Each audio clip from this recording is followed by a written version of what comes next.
جی یہ صفحہ دیکھیے اور اس کے بعد ہم نیکسٹ پڑھتے ہیں، اور ایک جملہ رہ گیا تھا پہلے ویڈیو میں، وہ بھی ہم اس کو پڑھتے ہیں۔ دیکھیے ہوا کیا کہ اسحاق جھالوی نے وحید زمان کی کتاب حدیث المہدی ان کو پڑھنے کو دی، اور اس سے بھی انہوں نے کچھ رافضیت کے اثرات دیے۔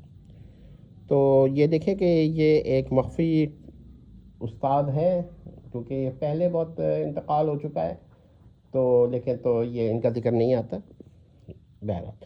اور اس کی ایک اور سبب یہ ہے کہ وحید زمان کے مخالفت میں زبیر الزئی صاحب نے بہت کچھ لکھا ہے، تو کھل کر جہلمی صاحب اس کا ذکر نہیں کر پاتے۔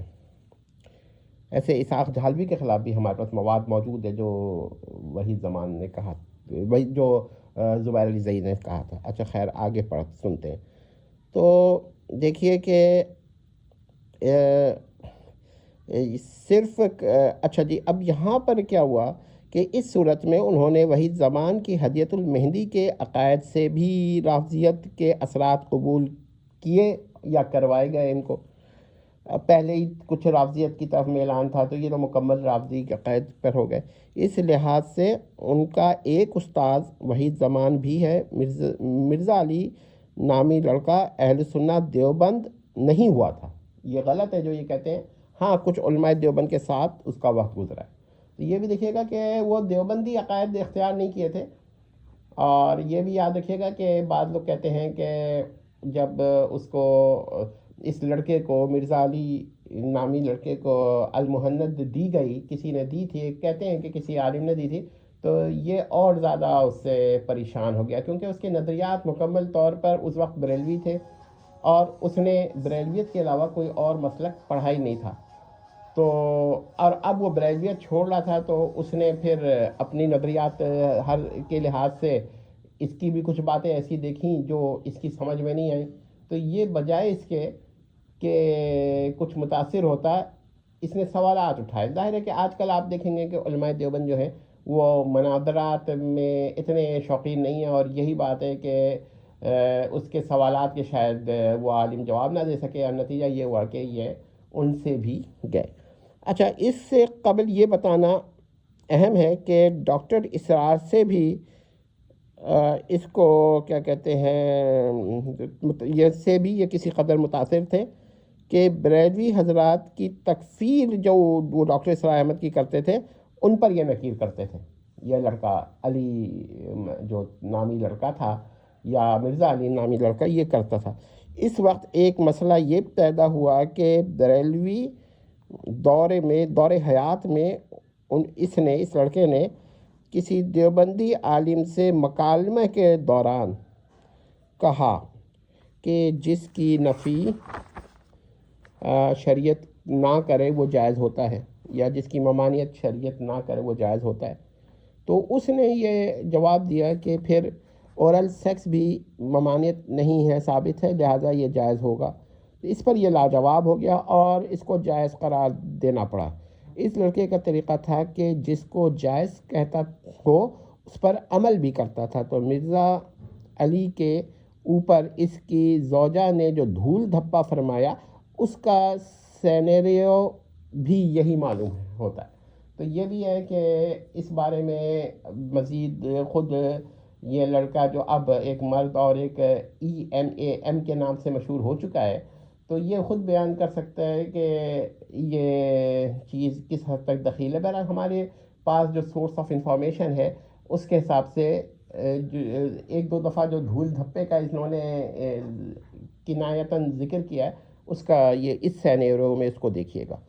زبیر علی زئی کہ ملاقات اسحاق جھالوی سے جو ملاقات ہوئی، اسحاق جھالوی کے حکم یا مشورہ کے تحت ہوئی تھی۔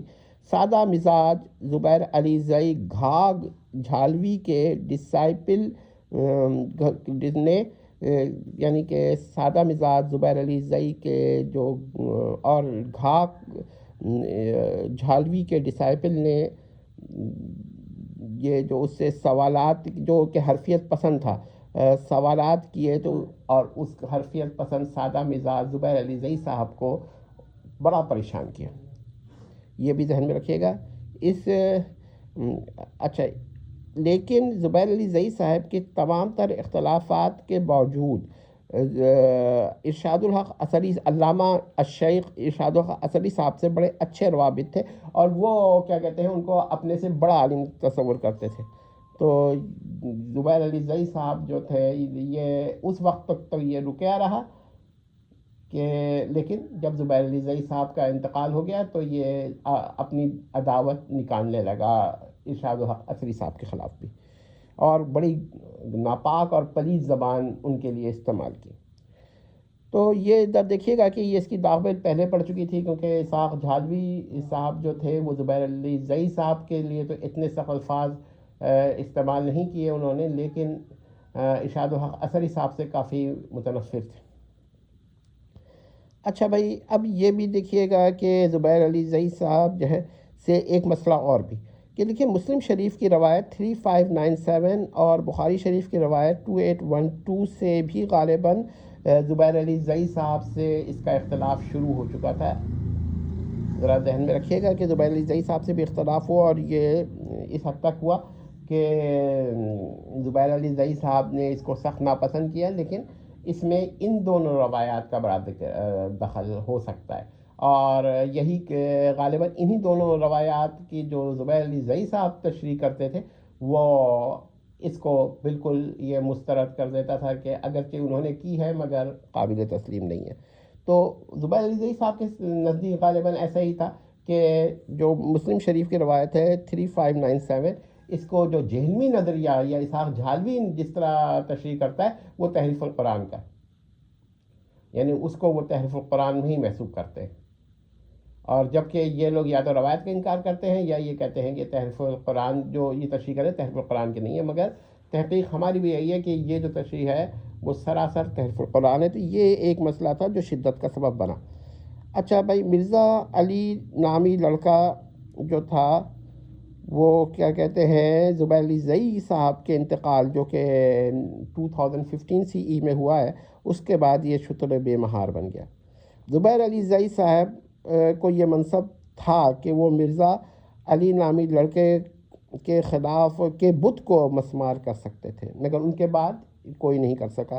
اس کے بعد ایسا کوئی نہیں رہا۔ مرزا علی نامی لڑکے کے جرات اس حد تک بڑھی کہ شیخ ارشاد الحق اثری کے خلاف بھی پلید اور ناپاک زبان استعمال کی۔ میں پہلے بھی اس کا دخل کر چکا ہوں، اس کا ذکر کر چکا ہوں، ٹھیک ہے، کہ یہ ایسا ہوا، لیکن جب تک زبیر علی زئی زندہ تھے یہ ایسی زبان استعمال نہیں کر پایا تھا یہ لڑکا۔ اچھا، 2015 کے بعد ان کے گھریلو اور آبائی زبان استعمال کرنے کا اس کے بعد رواج ہو گیا۔ اس کا ایک سبب تو یہ تھا کہ مرزا علی نامی لڑکا جو تھا وہ نام نہاد اپنے جو استدلال کرتا تھا اس کے رد کا توقع نہیں کرتا تھا، یعنی وہ جو استدلال کرتا تھا وہ سمجھتا تھا کہ لوگ جو ہے نا اسے الٹیمیٹ مان لیتے ہیں، تو یہ ایسا، لیکن اس کے ردود شروع ہو گئے۔ ردود میں اس قدر ٹھوس ردود جو تھے وہ اس علی یا مرزا علی نامی لڑکے کے لیے خلاف توقع تھے، لہذا اس کی زبان سخت بدتمیزی اور غیر اخلاقی کے مراتب طے کرتی گئی۔ یہ بہرحال آبائی اور گھریلو زبان کا اثر تھا۔ ان کے گھر کے بارے میں یہی ہے کہ گھر جو ہے اس میں اس قسم کی زبان ہی استعمال ہوتی تھی۔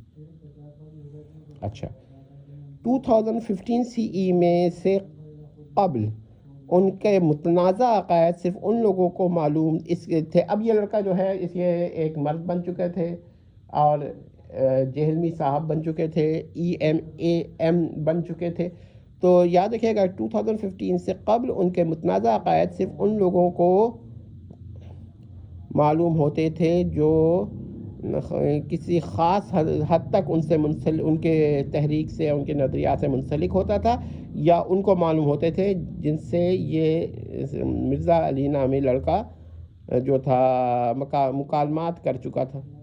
لیکن 2015 کے بعد اس نے لڑکے نے جو اب وہ ایک شخص بن چکے تھے اور EMAM بن چکے تھے، وہ اس نے اپنے مخفی عقائد کو برملا اظہار کرنا شروع کر دیا الفاظ کے انتخاب میں بھی عدم احتیاط کو شرط قرار دیا۔ یہ ذرا دیکھ لیجیے گا کہ اس طرح ان کی تغیرات ہوئے۔ اب اس کے ساتھ ہی جہلمی فرقہ یا فرقہ جہلمیہ وجود میں آ گیا۔ اب ذرا اگر آپ اس کے عقائد دیکھیے تو ان کے عقائد کو ہم اگلی ویڈیو میں بیان کریں گے۔